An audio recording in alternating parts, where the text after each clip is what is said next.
Why'd you write a book, and why'd you write a book about this? The reason we wrote a book is we wanted to be able to tell folks that we have now written and read the same number of books. So we're one of each.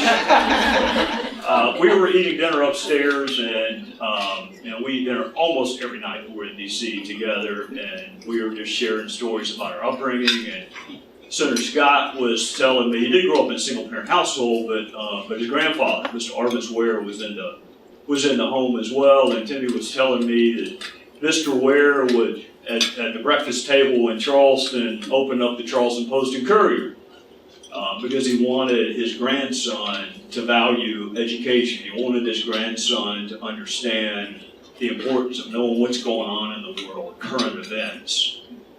And so he would hold the Post and Courier open where everybody in the world, including God, could know he was reading the newspaper to impress upon his grandson the value of knowledge, the power of education.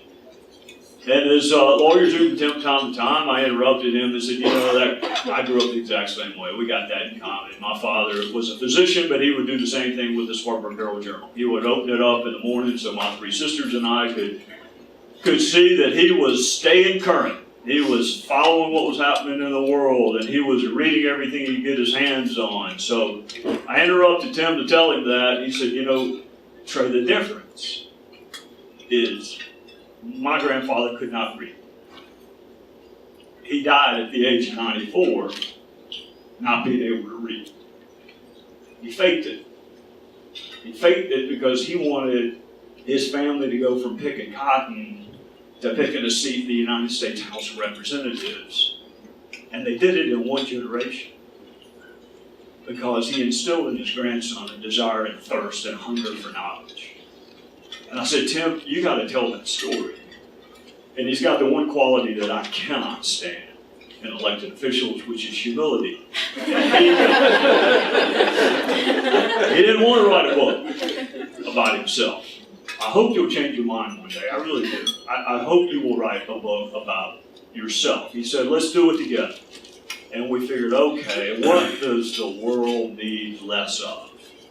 Unity. I can't remember a time we were more unified than we are right now. The notion that you can get expelled from a restaurant because of your political beliefs or who your employer is, this is a terrible time in our country's history. I don't remember it being more divisive. Now, Tim is an optimist, and he'll cite other time periods in history. One in the 1860s, where we were also pretty divided. But I got a call yesterday, and I'm not going to call her name because we're in such a toxic political environment. It would actually hurt her for anyone to know that she called a Republican colleague. And she's an incredibly progressive Democrat, who said, I want you to tell me your thoughts on the resolution that we're going to be voting on tomorrow, because I may vote for it. And I got a note, Mary Langston put a note on my desk last night from a very progressive Democrat. It said, thank you for breakfast and for sharing your thoughts with me. It happens way more than the world knows it happens, but we're not in an environment where we can talk about it. So we wanted to write a book. Don't surrender your deeply held convictions. You're welcome to believe whatever it is you want to believe, but do so with civility and grace. And to finish with the words of Benjamin Franklin, never surrender the remote possibility that you may be wrong. So that's why we wrote what we wrote about. I'm glad that it was successful. It was more successful, I think, than any other one of us planned, which I think is illustrative of the fact that there is a hunger for it, and you don't have to write kiss and tell political books where you divulge secret conversations and you criticize. The only two people made fun of in our book are the two people sitting in front of you. So it's possible to do it, and it's possible for that to resonate with our fellow citizens. So that's why we did it, and with your encouragement, we can get him to write the book that I think our country desperately needs, which is how to be optimistic, kind, decent, civil, and still be a conservative. And I can't think of anybody better to, number one, run for president, number two, to write a book on those topics than you. Let me tell you why I think we wrote the book. That was all new information to me. Every once in a while, it's good to show up so you'll know what's going on. When we were elected together to Congress in 2010, we did not know each other at all. And think back to who we are as South Carolinians. We come from a state where when we were kids, we would not have been able to play together. We would have been able to go to the same restaurant together, or stay at the same hotel, or even drink from the same water fountain. We come from a state that is rich, has a rich history from a racial perspective. But fast forward to our time of Congress. So we're having dinner consistently, the four horsemen, myself, Mick Mulvaney, Jeff Tuck, and Trey Gowdy. And as time would have it, it started to become only two of us. And then the two of us became better and better acquainted. And there's a scripture, Proverbs 27:17, as iron sharpens iron, so one person does the other. I was blessed with a very sharp knife. You guys can see that he's a pretty sharp knife. Not necessarily a good hairdresser, but definitely a very sharp knife in the drawer. And I did not know what the good Lord was doing over the time that he was doing it, because this started in 2011, and by 2015 we were tight as ticks, two peas in a pod, really having a strong, healthy, vibrant friendship. In this town, having friends is a rarity, particularly as members. We don't necessarily have a lot of friends. We are friendly, but we are not necessarily friends. I did not know how much I would need a friend until June of 2015, when the Mother Emanuel church shooting happened. A guy, Dylan Ruth, walked into an African-American church in order to start a race war in the place where the Civil War started. And I remember calling this white guy from South Carolina after a white guy decided to start a race war at a black church. And it was that night of the murder. And I thought to myself, just a few weeks later, not at the time, how far we've come as a nation, how far we've come as a state. When the first person, an African American, calls after a racially motivated shooting in a state with such a provocative history on race is this guy. And it started to show me how much can be done if we're just willing to break bread together.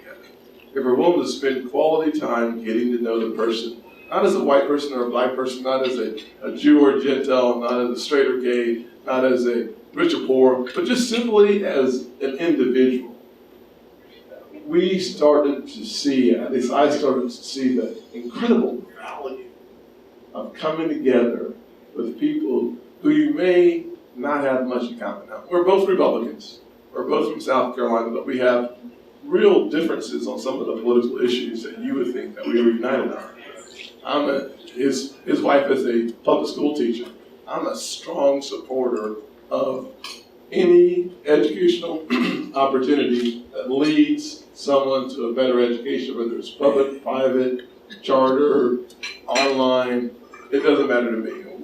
Law enforcement experiences, very different experiences. He's a prosecutor. I'm an African American who's been stopped 7 times as an elected official by law enforcement, including just a couple of weeks trying to get into the Senate, not being allowed to go in with my pin on. So our experiences are just so different at times. And yet, we don't run to the differences. We first build the rapport and the credibility that allows us to address the problems. That's why I thought we wrote the book. But now I realize we wrote the book for another reason. I didn't know you've been stopped that many times. What have you been doing? Surely you weren't stopped because you were driving while you were black. It wasn't because I was white. Who knows? I was speeding a couple times. I was stopped 9 times. I just took out the 2 I was speeding. That is an example of someone that you care about's life experience influencing your own perspective. Because I I still am. I'm pro-law enforcement. You would expect a prosecutor to do that. But when someone you care about has been stopped more times in a year than you've been stopped in your life, and I don't wear a pin, and no one stops me walking into the house, and he does wear a pin, and he's one of one. He is the only Republican senator of color, and I am one of 6,000 middle-aged white guys in the House of Representatives who do have to stop and think, what have I missed? What am I missing? And there's no one better. I mean, Tim and I have this saying, it is hard to hate something that you know. It is really hard to hate something that you interact with on a regular basis. So thank you for changing, not just on law enforcement, but even from a faith perspective. He's an optimist. I don't have that high of a view of mankind. Rarely disappointed. But you don't have to be, when we did our media tour, some of our friends on the left said, so what, you're both Republicans, you're both from South Carolina, and actually, we're happy that a white guy and a black guy from South Carolina can write a book together, and people think it's boring and not newsworthy. That shows that we have made progress in our state. We do have differences. We just, I have learned to love and appreciate our differences, in some instances even more than our similarities. I don't learn from people that agree with me on everything. I learn from people that have a different experience. So, if I could go back just for a second to your opportunity tour. In the country we're experiencing historically low unemployment rates, yet we seem to have a stubborn problem for a lot of Americans that can't seem to go away. So what's your sense on why that is, and what can we in the private sector do to help that out? We certainly have had an uneven recovery from this amazingly hot economy. Unemployment rate 3.8%, 223,000 jobs added last month, 1 million jobs added since we passed the tax reform bill. The truth of the matter is that there are 50 million Americans still living in poverty, still living in distressed communities, because the opportunities have not descended upon those locations. Too often we ask people to leave their neighborhoods, leave their communities, and come to where the opportunities are. Unfortunately, there are a lot of hurdles, including transportation, to getting there. And so the opportunity zones that was embedded in the tax cuts bill provides an incentive, the deferral of your capital gains tax for 10 years for that capital to then, instead of skipping those distressed communities, stop and take a second look to see if, with a 23% incentive, is it worth a second look? What we found is the answer is not just yes, it's emphatically yes. We have investors all over the country now looking in their own backyards for ways to invest in some of the most distressed communities in the country.